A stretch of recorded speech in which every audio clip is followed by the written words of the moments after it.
Well, we did chapter 21, right? Okay, so let's go to chapter 20.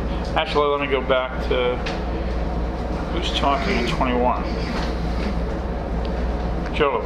Okay, so let me just go into the next chapter we got here. So we have Eliphaz is going to talk, and let me just go to that last verse of what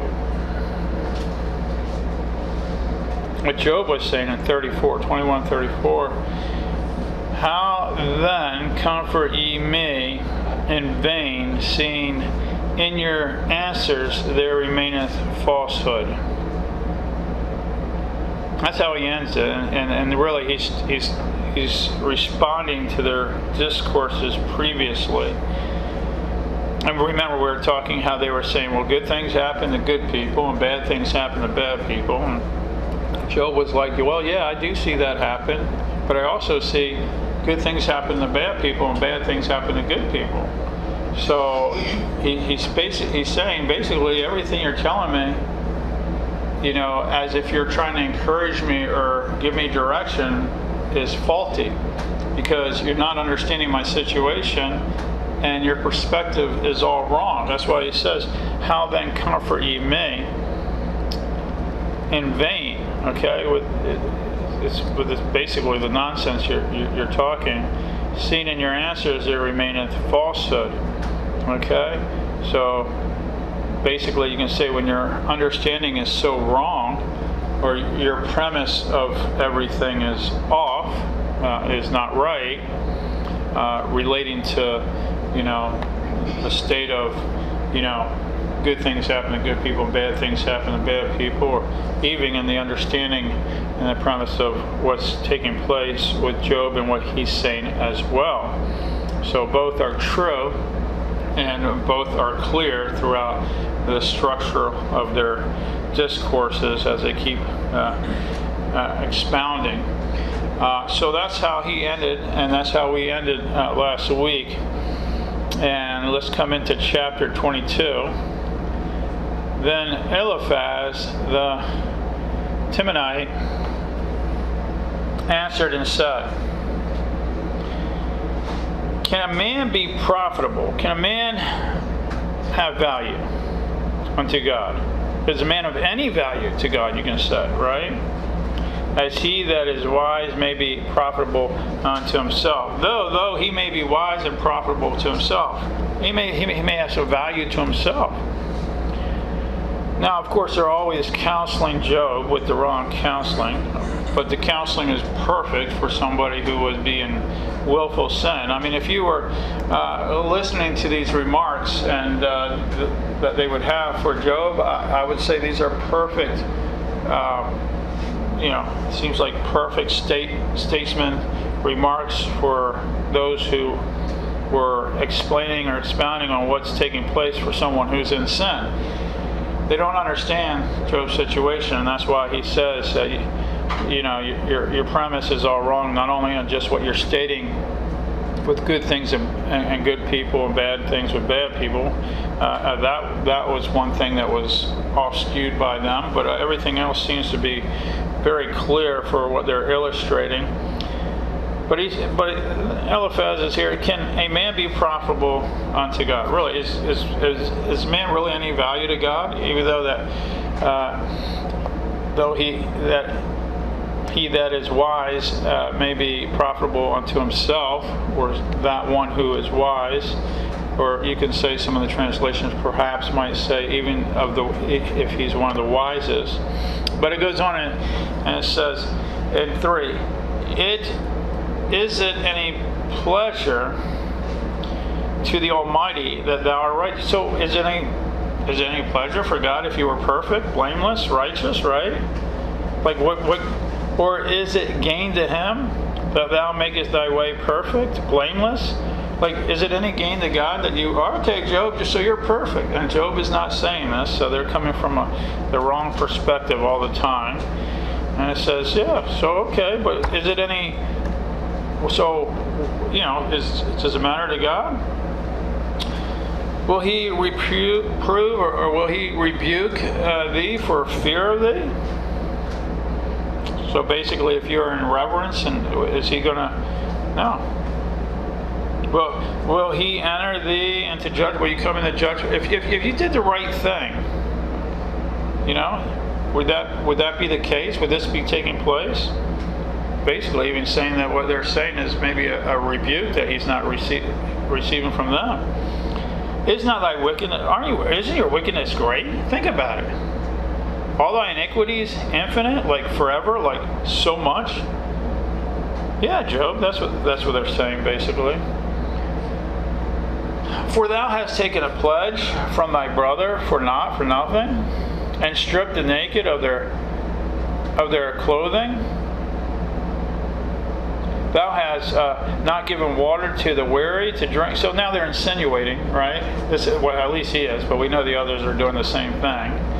So now they're saying this is what you've done. I mean, this is what they're insinuating. So when it says thou hast given, it's not like they know anything other than, maybe we've all faltered in one of these areas before, and maybe the only case you can make for him here is that we probably all have, even Job, hindered, but not purposely and not thinking when we did something and maybe missed an opportunity. That's perhaps true. Thou hast not given water to the weary to drink. Thou hast withholden bread from the hungry. But as for the mighty men, he had the earth, and the honorable men dwell in it. Or probably better to understand that he's referencing to, no doubt, you, yourself, and others, being mighty men, referencing had possessions on the earth, referencing to your great possessions and your honor here on earth. You don't even consider that. You guys, and he's talking about him there. Thou hast sent widows away empty, and the arms and the strength of the fatherless have been broken. They've been crushed. Therefore, snares are around about. This is why this is happening to you. Snares are around about thee. And sudden fear troubleth thee. This is why this is happening. Or darkness, that thou canst not see. An abundance of water covers thee, or you can say heavy judgment covers thee. Is not God in the height of heaven? Isn't God way above in the heavens? And behold, the height of the stars and the highest parts, the stars, how high they are. And thou sayest, how does God know? What does God know? Can he judge through the dark cloud? Through those thick clouds? Can he really judge? Thick clouds are a covering to him, that he seeth not, and he walketh in the circuit of heaven. Now, Job isn't saying this, but obviously this is their interpretation of what is happening to Job. They're insinuating a lot here, or conjecturing a lot on their insinuating of what they think is going on, which maybe people do sometimes.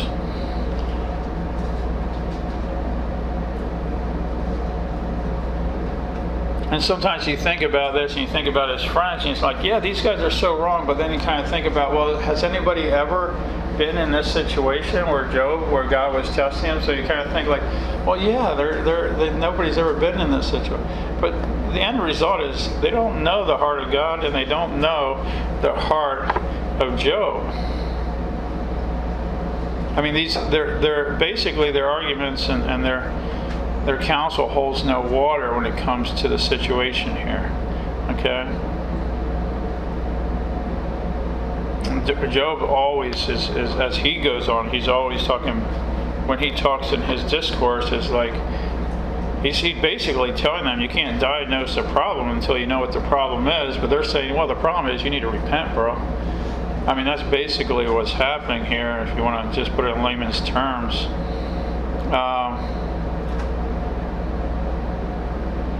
That's basically what's going back and forth here in this dialogue. Hast thou marked the old way which wicked men have trodden? Have you ever noticed the old way? So many translations say, will you keep the old way? But mark, it's clear. Have you marked, have you looked at the ways that those who are wicked have trodden? Have you seen it? Which were cut down out of time? Yeah, they were cut down out of time. For their time, whose foundation was overflown with a flood. That means washed away with a flood. Have you not seen this? Which said unto God, depart from us. And what can the Almighty do for them or do to us? Like they say, depart from us, Lord. We don't want nothing to do with it. What are you going to do to us? Yet He filled their houses with good things. Yet everything they have, even though they say, depart from us, God, I don't want nothing from you. You don't even, I don't have any interest. Even though He gives you good things. But see, the thing is, all those good things they have, they acquired them from themselves. They did those things. No, I did that. That's by the decision I made. That's because I did this. They don't see it the right way. So, good counsel. But the counsel of the wicked is far from me. Well, he's stating himself. The counsel of the wicked is far from him. Eliphaz. The righteous see it and are glad. Innocent laugh them to scorn. Whereas our substance is not cut down, but the remnant of them, referencing to the wicked, the fire consumeth, devours their wealth.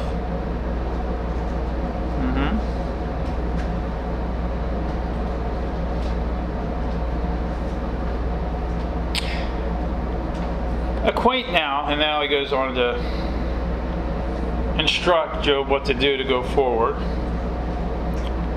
As they state in the last paragraph or last part there, whereas our substance is not cut down. Some of yours might say the adversary is not cut down, referencing as time goes on he will be. But in 21 he goes on now to instruct. Acquaint now thyself with him, with God, that is. That's who he's talking about. And be at peace, whereby good shall come unto thee. This is how you go, Job. I'm instructing Eliphaz. Eliphaz is basically saying, Job, I'm telling you how to get there. Receive, I pray thee, I ask thee, I hope thee, the law from his mouth. That means the instruction of God's mouth. And lay up his words in thy heart. And everything you hear, lay up in your heart. That means your understanding. If thou return to the Almighty, thou shalt be built up. He will build you up if you return. And he never departed, remember that. But if you return. And these are true statements. That's what I like about these statements. But it's implying them to Job is it's not. They got the wrong person here. Thou shalt put away iniquity far from thy tabernacle, far from your tents there, but referencing to your house, referencing to ourselves. Then shalt thou lay up gold as dust, and the gold of Ophir, referencing to the finest gold there is. We see that used over and over in previous texts. As the stones of the brooks. Yea, the Almighty shall be thy defense. He'll be your defense. He'll defend you. And thou shalt have plenty of silver. For then shalt thou have thy delight in the Almighty, and shalt lift up thy face unto God. Thou shalt make thy prayer unto him, and he shall hear thee. And thou shalt pay thy vows. And thou shalt also decree a thing, and it shall be established unto thee. And the light shall shine upon thy ways. Basically, that's what he's saying. Just get it right, Job, and things will change. When men are cast down, then God shall say, there is lifting up. There's exaltation, lifting up. And he shall save the humble person. Well, just humble yourself, Job. That's what they're implying again. He shall deliver the island of the innocent, one who is innocent, in so many translations, one who is not. And it is delivered the understanding will be the same. And it is delivered by the pureness of thy hands, means others will be helping others by your hand. God will use others to benefit you. In all cases, your obedience will win them to God. Your obedience going forward, God will use you. It's not like God can't do anything without you. He can do everything without you, but He can use those who are righteous and those who are obedient, to be part of His outstretched hand to save others. That is the key. And everything they're saying is true. We know that if somebody doesn't give Jesus their whole life, they're not a Christian.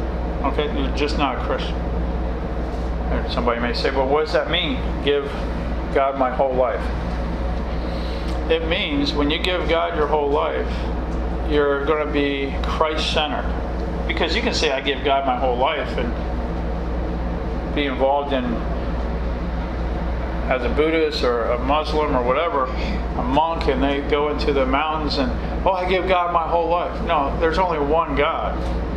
And you can only get there through Jesus Christ. That's why it says He is the way, the truth, and the life. He is the door. There's only one way to the Father. So you don't know God, even if you say you give God your whole life, until you know Jesus. So you can't know God then. And then when you do give your life to the Lord, what does that mean, my whole life? You are going to be Christ-centered. Meaning, everything you do will be based on, is this what God wants me to do? And if you don't do that, then you got to ask yourself, are you really with the Lord, or are you just in a religious habit? Should I do this? Should I do that? Does that thought process go through your mind? Well, if it does, then you're also the same person that can't wait to share the gospel with others. You're also the same person that, has a desire for others to be saved. But all three of those, you can't have one without the other. You have to be saved. That's believing faith, which is the only faith. Chapter 23. Well, Job's going to answer. I know that, because it says, then Job answered and said, even today is my complaint bitter. My stroke is heavier than my groaning.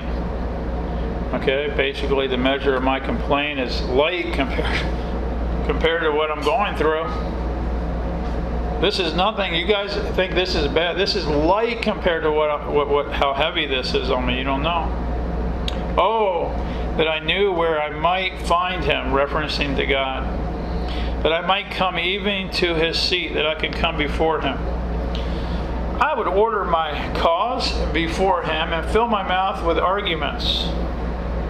Well, Job's getting a little bit, but it's true. He's in a situation, but God's going to put him in order later on this one. But again, what arguments do you have before God? But he will have something to say. He does have something to say. He's telling his friends this is what he would do. I would know the words which he would answer me. And this is what he wants. He wants to know the words that I would understand. Basically, when God answers me for the reason why this is happening, and understand what he would say unto me. I would, because I'm seeking him. He's not against. He's willing to hear. Will he plead against me? Will he contend against me with his great power? No. But he would put strength in me. He will help me. He'll take note of me. He would give me this strength. There the righteous might dispute with him. Those they could stand with him. So should I be delivered forever from my judge. So he's basically saying the upright could reason with him.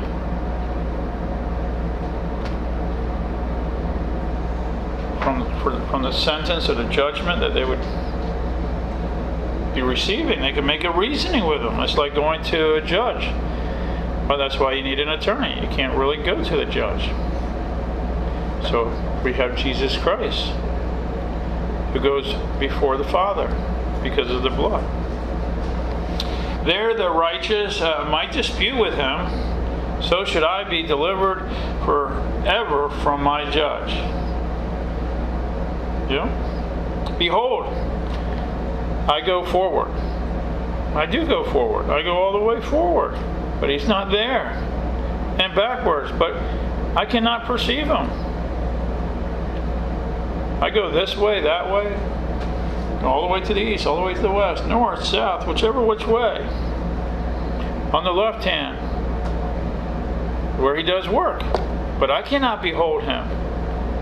He hideth himself, he turns himself on the right hand, that I cannot see him. But he knoweth the way that I take. He does know the way I take. When he had tried me, I shall come forth as gold. The confidence he has. And all of us like that, and the impurities come off, the dross comes off the gold. The impurities, it becomes refined as going through the refiner's fire. As we go through, as Christians, we will go through many things as God refines us through his process of delivering us through sanctification. Goes on, he says,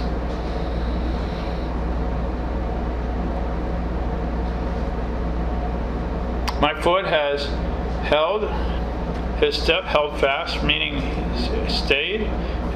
His way have I kept, and not declined. I haven't declined. Neither have I gone back from the commandment of his lips. I have esteemed or treasured the words of his mouth more than my necessary food, more than anything. But he is of one mind. He's of a unique mind. And who can turn him? Who can change him or make him change? And what his soul desires, even that he does, whatever God desires, he's going to do. He's God. For he performeth the things that is appointed for me, and many such things are with him. Therefore am I troubled in his presence when I consider. I'm afraid of him. I start thinking, God knows all these things. Why is this taking place? When I consider this, I'm afraid. For God maketh my heart soft. He makes it's weak. And the Almighty troubleth me. Because I was not cut off before the darkness, or from the presence of death, you can say, neither has he covered the darkness from my face. That means hidden me deep, referencing in the grave. So I have to deal with this every day. So this is where I'm at. He continues to go in 24. His discourse goes on. He says, why seeing times are not hidden from the Almighty? Times, good times, bad times, all times. Why are they not hidden from the Almighty? Do they that know him not see the days? Do they not see the end result? Why do they not see those? Some remove the landmarks, referencing to the boundaries that they violently take away flocks and feed thereof. And boundaries there is referencing to, obviously, the boundaries they have for the land, but we can look at that for ourselves too. How far we're supposed to go and what God has given us in his grace. They drive away the ass, the donkey of the fatherless. They take the widow's ox for a pledge. That's all she may have, and they take that as a pledge in a cruel way. They turn or they push the needy out of the way. The poor of the earth, referencing the land, hide themselves together. Behold, as the wild asses or donkeys in the desert, go they forth to their work, rising betimes early for a prey, looking for food. The wilderness yieldeth food for them and for their children. They reap, every one his corn in the field, and they gather the vintage of the wicked. they cause the naked to lodge without clothing, that they have no covering in the cold. They are wet with the showers of the mountains and embrace or the rock of want of a shelter. They look for hiding in the rocks for shelter. They pluck the fatherless from the breast and take a pledge of the poor for a debt. The wicked do this. They cause them to go naked without clothing. They take away the sheep from the hungry. The sheep is what they would have to glean or take from areas to gather food, most likely. Which maketh oil with their walls, and they tread their winepress and suffer thirst, and yet they suffer thirst. Men groan from out of the city, and their soul, and the soul of the wounded crieth out. Yet God layeth not folly to them. He doesn't charge them with any wrong there.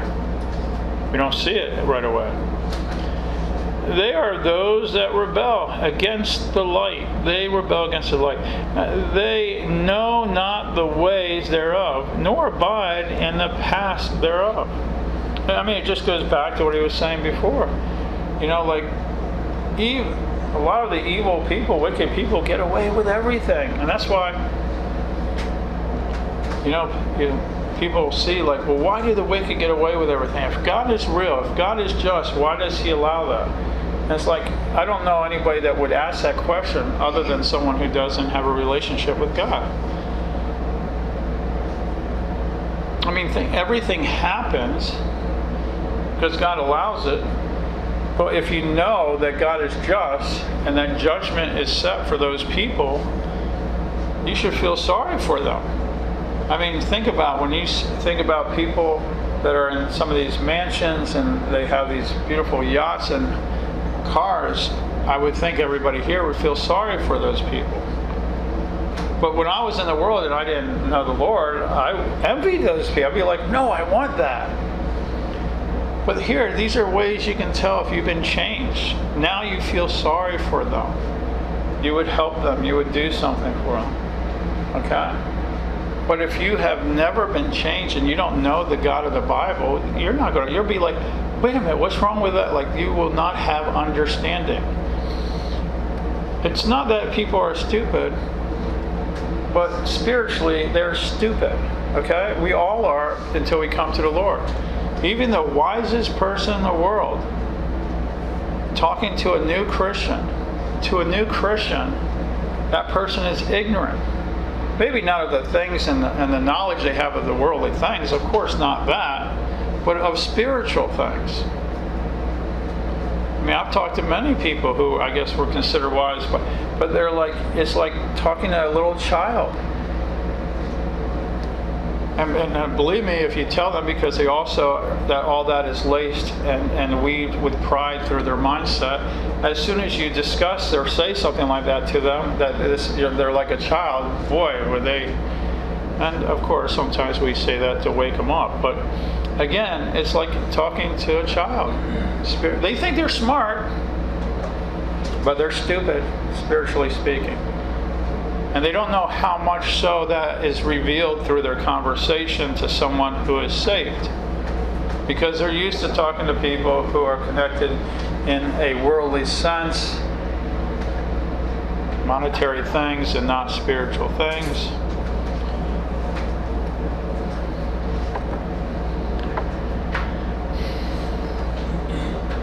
He goes on, he says, are we in 14? Yep, I think. The murderer rises with the light, killeth the poor and needy, and in the night is as a thief.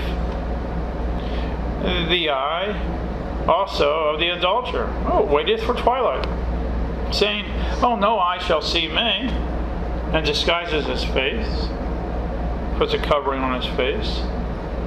In the dark, they dig through houses, they break into houses, right?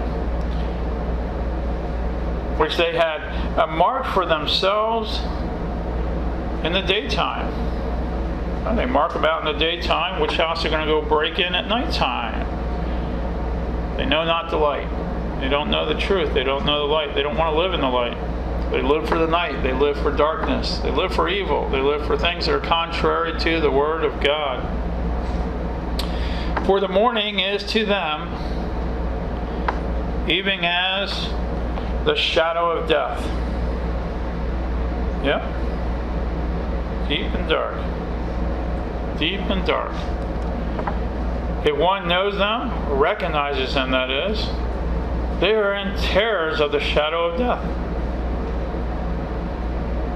So these are people that hide, it's kind of like a cockroach. Come in here, and we don't have any cockroaches, I hope, but maybe I've seen some before, but if there were in here and it was dark and you switched on the light, they would be scattering. Like they would scatter, these people spiritually speaking, that's what they do. He is swift as water, or they are swift as water. You can say their portion is cursed in the earth. He beholdeth not the way of the vineyards. Doesn't see it. Drought and heat consume the snow waters. Yeah, seizes. Consumes the waters. And does the grave those which have sinned. Yeah, it consumes them. Seizes them. The drought and heat consumes the snow water. You imagine that? Drought and heat. As soon as there's water from the snow, it just consumes it like that. In the same way, the grave will consume those who have sinned. The womb shall forget him. The worm shall feed sweetly on him. He shall be more remembered, or no more remembered. And wickedness shall be broken as a tree. He evil entreateth, the barren that beareth not, and does not good to the widow. He draweth. Also the mighty, referencing God does, but God, you can say, but God draweth. Also the mighty, with his power, he rises up, and no man is sure of life. Basically, God has everything. Everything's in his hand. Job is making this case because his friends keep making this case about, just do better, Job. You did something wrong. Job is saying, your counsel's no good because I'm agreeing with your counsel. Basically what he's saying is, I'm agreeing with your counsel, but I'm not agreeing that you guys, I'm agreeing with it, but it's not, your premise is all off on some of the things and definitely on my situation. He goes on, though it be given him to be in safety thereon, whereon he resteth, yet his eyes are upon their ways. He knows all things. They are exalted for a little while, but are gone and brought low. They are taken out of the way as all other, and cut off as the tops of the ears of corn. And if it be not so now, who will make me a liar and make my speech nothing worth nothing? Who's going to prove me to be a liar? If this not be so. Everything that I just stated there basically is saying, and it seems like at the end of Job's discourse every time, he's saying, he really has a little zinger at each one saying, you guys proved me wrong, or this is not true, or you guys are saying the wrong thing. He always tells them at the end there. Well, we see in 25, Bildad, looks like he has a long response to him. Doesn't have much to say. You notice the responses were long before, and now they're just going to get shorter, I guess, maybe. What else are they going to say? But then answered Bildad the Shuhite and said, dominion and fear are with him, they're with him.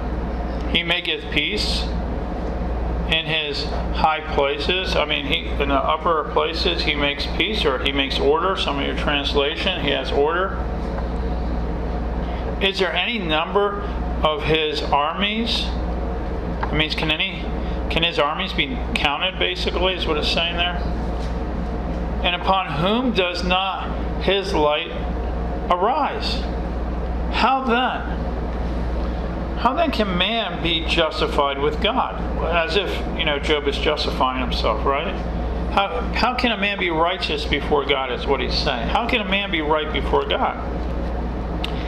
So they're implying that this is what Job is saying again. Like I said, this counsel or advice is a waste of time, because Job agrees with their advice, but they don't understand the heart of Job. And it seems like they're not understanding with the right perspective. But Job's not disagreeing with a lot of their counsel. I think he went back and he was telling them how wrong they are about how things work out, good for the right, good and bad for, good things, bad things to the bad people, and vice versa. I think he straightened that out, but a lot of their counsel he's pretty much agreeing with, but they don't understand that it's not for him, and that's what he keeps going back and forth saying. That's why he says, I know these things. In previous statements, he says, I know these things. You're not telling me anything new. Remember, he said that previously. In layman's terms, I said it. But he goes on and he says, and 4, how then can man be justified with God? Let me know. How can somebody be perfect and righteous with God? I'm sure Job wanted to jump in right there. Or how can he be clean that is born of a woman? I think Job already said all this. He said no one is. He says he's not. But he's talking about the punishment that's coming is not at the right measure of anything he's done wrong. Behold, even to the moon, and it shineth not. It's not, how bright the light is. Yea, the stars are not pure in his sight. So it's like, if the stars and the moon have a problem with God being perfect, how do you think you are perfect? How much less man that is a worm? Man is just a worm. Some of your translation actually has maggot. It's just a worm, nothing. And the Son of Man, which is a worm, which is Son of Man is referencing to any man. So it's all men. That we are nothing, feeble, weak. We have no discourse to go forward in anything. He's stating this. He's stating that we are human, we are flesh, we are nothing, we are fragile. What value can we bring to God? Absolutely no value. Unless we come to Him and we're born again, we can be used by Him and be of great value. But it's not that God needs us, it's that we need Him. And so as this goes back and forth, here we have a dialogue with Job and his friends going back and forth, and we're getting to see an insight of how they understood God. If you think about this is probably during the time of most likely Abraham, maybe a little before or after, some would suggest, many suggest. So we see them going back and forth, and it just seems like, wow, it just seems like people were smarter back then. So you have these evolutionists say, we're getting smarter and smarter. No, we're getting dumber and dumber. Without a doubt, people are stupid today. Even probably some of the smartest people compared to people back then. But you tell an evolutionist that, they will not understand.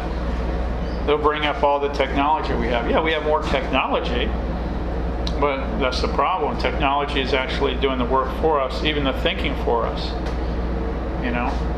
You look at, there's people, and I've talked about before, that are at these registers at these stores and grocery stores that would never even be able to get a job at one of these places. They wouldn't even get a job as a bag person. People they're hiring now are people that are that would not even be able to be a bag person inside some of these places. They're actually hiring them to work and be at the register. I'm telling you, it's the truth. They would never be able. They would have to be qualified in such a way back in the day to even work in there, to wear the uniform, to even be a bag person or someone who just cleaning and washing the floor. These people are would not qualify, and yet they are the ones running registers and talking to people and communicating. I'm not saying everyone. I'm just saying there's quite a few. And if you don't see it, you're blind. I'm just bringing up something that's very clear that anybody can see, except if you're growing up in this generation, you're like, what's wrong with that? It sounds like judging.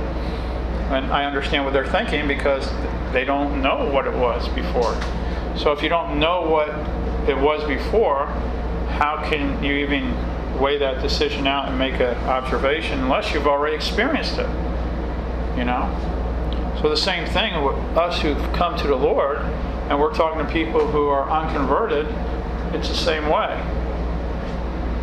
So somebody born in this generation would be like, oh, you're judging. So somebody that's in the world who's not saved, oh, you're judging. You see how that works? Because they don't know. You don't know until you know. That's why it's so important. Huh? Well, maybe.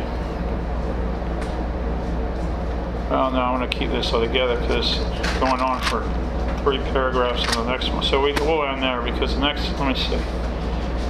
Yeah, Job. Oh, yeah. So I don't want to cut it off. All right, so we'll stop at, where are we at? We'll be at 26. Short study. And we'll close in prayer.